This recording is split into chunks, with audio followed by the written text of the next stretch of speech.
Welcome everyone. आज का हमारा जो डिस्कशन का टॉपिक होगा वो इंटीग्रेटेड फार्मिंग सिस्टम से रिलेटेड है, जिसमें कि हम सबसे पहले डिस्कस करेंगे इंटीग्रेटेड फार्मिंग सिस्टम क्या है, इसका हिस्टोरिकल बैकग्राउंड क्या है, क्या ऑब्जेक्टिव्स हैं और क्या क्या इसके कैरेक्टरिस्टिक्स हैं।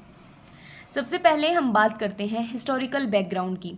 तो इंटीग्रेटेड फार्मिंग सिस्टम जो है उसकी ट्रेडिशनल फार्मिंग प्रैक्टिसेस के साथ में ही इसका इंट्रोडक्शन हो चुका था, लेकिन सबसे ज़्यादा इंटीग्रेटेड फार्मिंग सिस्टम के कॉन्सेप्ट ने जो पॉपुलैरिटी पाई थी वो मिड 20th सेंचुरी में पाई थी, जब सस्टेनेबल एग्रीकल्चर और डाइवर्सिफाइड एग्रीकल्चर के ऊपर फोकस किया जाने लगा था।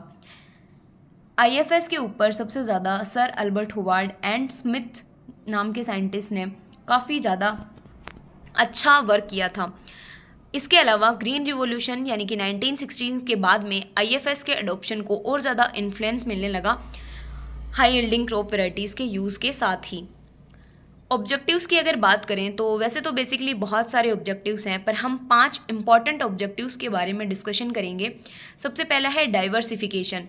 अगर हम integrated farming system, integrated farming system का मतलब क्या है कि जितने भी डिफरेंट फार्मिंग सिस्टम्स हैं, जैसे कि क्रॉप को रेज करना है, लाइफ स्टॉक को की रेयरिंग करना है, या फिर अदर एपीकल्चर, सेरीकल्चर, तो सिर्फ एक सेम पीस ऑफ लैंड पर एक ही एंटरप्राइज को ग्रो ना करवा के एक से ज़्यादा एंटरप्राइज को एक सेम पीस ऑफ लैंड पर लेके आने की जो प्रोसेस है उसे हम इंटीग्रेटेड फार्मिंग सिस्टम बोलते हैं। यानी कि एक, दो या दो से ज़्यादा जो एंटरप्राइजेज हैं उनको एक साथ गवर्न करवाने की प्रैक्टिसेस इंटीग्रेटेड फार्मिंग सिस्टम है, यानी कि समन्वित खेती। तो इसमें डाइवर्सिफिकेशन होता है। डाइवर्सिफिकेशन कैसे होगा कि हम बहुत सारे वेरियस जो भी एंटरप्राइजेज हैं उनको कंबाइन तरीके से यूज़ कर रहे हैं, जैसे कि क्रॉप्स के साथ में हम लाइफ स्टॉक की भी रेयरिंग कर रहे हैं और अदर फार्मिंग एक्टिविटीज़ की भी एक सेम पीस ऑफ लैंड पर अगर हम कर रहे हैं तो उसे बोलते हैं डाइवर्सिफिकेशन। दूसरा है सस्टेनेबिलिटी। तो आईएफएस यानी कि इंटीग्रेटेड फार्मिंग सिस्टम जो है वो सस्टेनेबिलिटी को प्रमोट करता है, क्योंकि ये एनवायरमेंटल इम्पैक्ट को रिड्यूस करता है और रिसोर्सेज का, नेचुरल रिसोर्सेज का ऑप्टिमाइज यूज़ कराने में हेल्प करता है, जिसको कि हम बोल सकते हैं कि ये रिसोर्स डिप्लीशन में भी हेल्प करता है, रिसोर्सेज को वेस्ट नहीं होने देता है। नेक्स्ट है इंक्रीज्ड इनकम।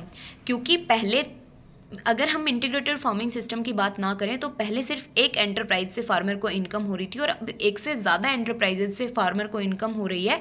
फिर वो अलग अलग एंटरप्राइजेस हो सकते हैं, जैसे क्रॉप्स, लाइव स्टॉक, पोल्ट्री, कोई एग्रो प्रोसेसिंग यूनिट या फिर एक्सेट्रा। तो इससे फार्मर्स की जो इनकम है वो इंक्रीज़ होती है। नेक्स्ट ऑब्जेक्टिव आता है रिस्क मिटिगेशन। क्योंकि मोनोकल्चरल फार्मिंग के बहुत सारे डिसएडवांटेजेस हैं कि एक बार अगर क्रॉप फेलियर हो गया तो फार्मर को पूरे ईयर लॉस का सामना करना पड़ता है।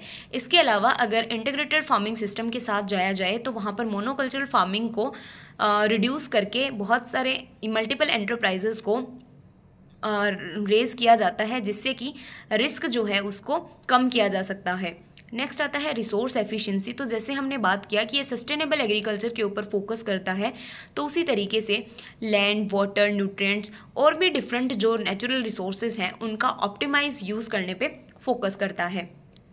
नेक्स्ट हम बात करते हैं कैरेक्टरिस्टिक्स क्या है इंटीग्रेटेड फार्मिंग सिस्टम के। तो सबसे पहला है क्रॉप लाइफ स्टॉक इंटीग्रेशन, यानी कि क्रॉप्स के कल्टीवेशन के साथ में लाइफ स्टॉक को भी रेज करना इसका एक इम्पॉर्टेंट कैरेक्टरिस्टिक्स है, जिसमें कि एक के जो वेस्ट मटेरियल है एक एंटरप्राइज का वो दूसरे के रिसोर्स के रूप में काम आता है। जैसे कि क्रॉप रेजिड्यूज़ हैं वो एनिमल्स की फीडिंग के लिए काम आते हैं, जबकि एनिमल्स के द्वारा जो मैन्योर मिलती है उसको एज ए फर्टिलाइज़र हम क्रॉप्स के लिए यूज़ कर लेते हैं।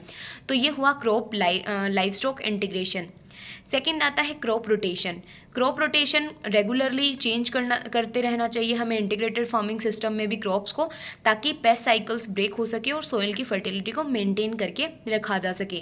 नेक्स्ट आता है एग्रो फॉरेस्ट्री।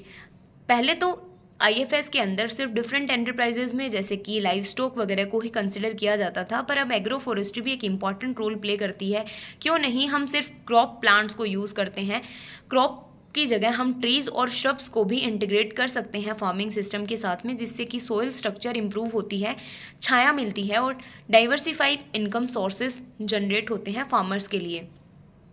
नेक्स्ट आती है ऑर्गेनिक फार्मिंग प्रैक्टिसेस, यानी कि आईएफएस जो है वो केमिकल पेस्टिसाइड्स और केमिकल फर्टिलाइजर्स के ऊपर निर्भरता को कम कर देता है और ऑर्गेनिक और सस्टेनेबल प्रैक्टिसेस को बढ़ावा देता है।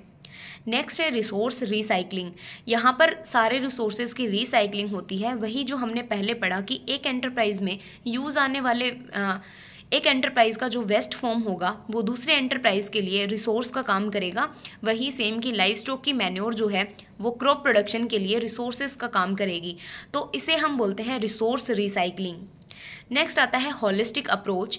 तो पूरा आईएफएस जो है वो एक हॉलिस्टिक व्यू देता है जिसमें कि सारे कंपोनेंट्स का हर एक कंपोनेंट्स के साथ में इंटरेक्शन होता है। हर एक कंपोनेंट के वेस्ट फॉर्म को हम दूसरे कंपोनेंट के रिसोर्स के रूप में यूज़ कर सकते हैं और इससे ऑप्टिमल प्रोडक्टिविटी प्राप्त की जा सकती है। इसके अलावा अडेप्टेबिलिटी, तो आईएफएस को अडेप्ट करने के लिए बेसिकली ये लोकल कंडीशंस में अडोप्ट किया जाता है और फार्मर की प्रेफरेंस के अकॉर्डिंग अडोप्ट किया जाएगा। लेकिन ये आईएफएस का जो मॉडल है वो रीजन और क्लाइमेट्स के अकॉर्डिंग डिफरेंट हो सकता है। पर्टिकुलर किस जगह का क्लाइमेट और रीजन कैसा है उसके हिसाब से वेरी कर सकता है।